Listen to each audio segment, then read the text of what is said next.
This is TWiT. Let's see, earnings. Spotify, 188 million premium users. That's good. Losing $197 million in the quarter. That's bad. Overall, it is tough to. Spotify's number one. I assume. Oh yeah. For sure. And competes, by far. but it competes with Apple, and this is one of those examples of competing with a tech giant who's got an ecosystem play. When you are a company dedicated to that thing, it's tough, right? Like, because Spotify has to compete with Apple, and Apple doesn't have to compete with Spotify. Apple can lose money. Apple could lose money like Spotify loses money until the sun blacks out, and it would be fine, right? Like it could just keep doing that. And it strikes me that Spotify has to make a business at this, and bless them, because, they are an independent business and this is what they're doing. But it just, every time I see this, I think how rough it must be to have your closest competition be a company that is a minor cog in a tech giant, and that that you have to prove something to your investors. And, does Apple Music get called up? They don't even reveal Apple Music stats. They just don't care. And Spotify has to do this every quarter and go through this rigmarole. That's right. It's tough business. Really related to that streaming story, which is it's hard for people who compete based on revenue from subscribers to compete with people who don't care. Well, Netflix and HBO Max and all of those are entertainment companies, right? And then Apple and Amazon are not playing that game at all. They just are not playing. It's a totally different game. The money is different. The reasons are different. I don't know what you do about that. Yeah. I mean, you can't regulate that, but it does feel unfair. It feels like an uneven playing field. Yeah, it's a tough one. I mean, you could make arguments about, like, well, if various mergers had not been approved and all that, but like Apple just, I guess they bought Beats, so that technically they could have said, well, no, you can't buy Beats, but they would have just made Apple Music anyway. I've always thought Google shouldn't have been allowed to do YouTube, that Apple shouldn't be allowed. In other words, Apple shouldn't be a content company. It should be a hardware company that makes software too, maybe, but not a content company. YouTube should be a search company, not a content company. If you had those more clearly delineated lines, Amazon should be an online retailer, not a streaming service. And it's because those lines are blurred that you get them competing. I guess there is an antitrust idea here, a doctrine here, that's what happens. When companies get really big, they get a monopoly in one area, they can become too powerful so that when they enter other areas, you can't compete against them. And I guess in a way, that's exactly what's happening, isn't it? I mean, it's the cart has left the barn has left the horse has left the cart or whatever. But I mean, there's no horse, there's no cart, there's no barn. It's over. Go ahead, Shoshana. So I just push back because I don't think Google's gotten into the horse game yet. They might at some point, but when they got into the social media game, they didn't do so great with Google Plus. Yeah, and I think you have to allow that to happen. I also do worry about companies that wouldn't want to start if they can't be acquired, because with regulatory cliffs, you reach a certain point and sometimes you don't want the scrutiny on you, or you don't want to have to handle the scrutiny, or whether regulatory or otherwise. And being why couldn't they just be a business? Why do they have to have an exit? I don't know. The kind of regulations I've seen that kick in at certain levels, I'm sympathetic to that. Like, if you compliance really sucks. So big that it's just too hard to do business without being absorbed by a bigger company. Yeah, and I think we should make sure that regulatory environment doesn't encourage that it doesn't, encourage acquisition where it shouldn't have to. But so far as it exists this way, but also I think these companies can fail on their own. There's a lot of companies that are great at something and think they'll be great at everything, and then they suck, or even. But here's the difference, Shoshana. Yeah. They can survive that failure in a way that a company like Spotify cannot. If Google failed in social, big deal. If Apple failed in streaming, big deal.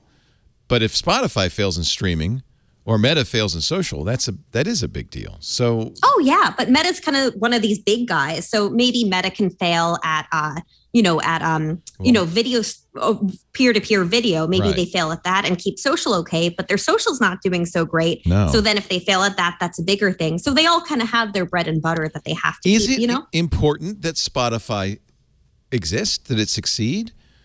Isn't it? Don't they provide competition? No more than any other company, in my view. Laws should support competition, but not specific competitors. So as long as there's competitors, there's ability for people to jump in. There's, real opportunity. It's fine. I know I'm like on the outskirts. I do Pandora still. I just don't want to have to switch over all my stuff to Spotify. That's or a any perfect other example. service. Pandora crushed by the record companies. Absolutely crushed. Spotify was about to be crushed by the record companies because they only can make money if the record companies allow it. And the record companies, have a little faucet, little tiny, teeny faucet that they turn on, a little drip at a time. But at any point, they could say, yeah, we're going to charge you 15 cents a stream. Bye-bye.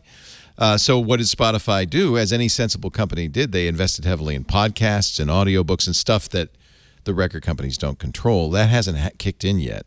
So Spotify is, I think, very vulnerable. I mean, the fact that they have 433 million users, 180 million subscribers, and they're still losing $197 million a quarter, that tells you something.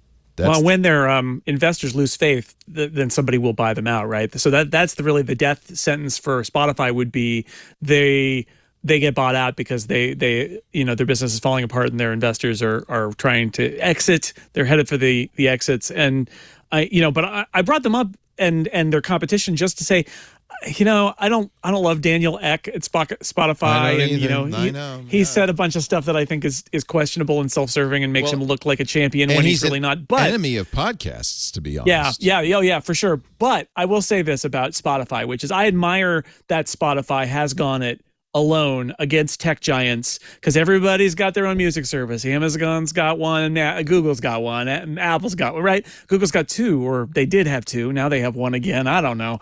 And they're number one. Like, I really admire that. And they've gone their own way. What gives me pause is just I look at these losses and I think, how long can they keep it up? Right. Because I do like that they're the number one and they're independent and not one of the tech giants. Like, good for them. In a fair world, because they've created a better product and they have more users, they should be succeeding. Yes. But they aren't. So that seems unfair in some way to me. They're doing everything right, but because the record companies have a stranglehold on them, they can't succeed. To me, it kind of goes to the IP law, the record companies as well. I'm not as well versed in that part of media law, but if there's issues there, it should be solved so that we can, figure that out. Maybe you need a FRAND style licensing for music. We have that in patents, right? Fair, reasonable patent fees, license fees, so that companies can't strangle other companies with their patents. Maybe we need something like that in music. Maybe, I want artists to get caught. The problem isn't, by the way, artists. The problem is the record companies. As the middleman, they give the artists pennies and they take dollars from Spotify. And who makes all the money? The middleman does. So the record companies have always been the villain in this story. Always. And the publishers. I mean, it's not just the labels, right? Yeah, I mean, it's the publishers that own the ASCAP, BMI, and CSAC. That's right. Right. So, I mean, that's the labels. Right. I mean, I totally agree with the behavior of the labels, especially over the last 25 years. But they, too, are in a pinch, and they are fighting for every last cent with the publishers. Right. Publishers, you're right. It's publishers / labels, but probably more publishers than anything else. Even though on Instagram, you'll see people will have background music for a video and then it'll get removed, because for some reason there's an understanding. Oh, it happens to us all the time on YouTube. Yeah, you get it. And it's not like people are going to be like, oh man, let me tune into this podcast halfway through to listen to a quarter of a song. Right. Now I don't need the song. If I play 10 seconds of a song, YouTube immediately will either ding me or often take it down. We showed, it was a news story. We're a news organization. It's a fair use. It's covered. When the Queen celebrated her Jubilee, we showed that very cute video of Paddington the Bear having tea with Queen Elizabeth as part of that. The Paddington the Bear people took down that podcast, and it's still down. It'll never be back up. And I don't think I undermined the rights of Paddington the Bear. If anything, I made people like Paddington more, right? Oh, that's nuts. It's like the NFL gift thing, the same idea. You're actually doing promotion for them, and they're like, oh, no, not free promotion. It's like when you go to a museum and they say, whatever you do, no Instagram pictures. It's like, dude, you should be so lucky that some influencer would decide that this is the perfect place for an Insta, because that would draw millions.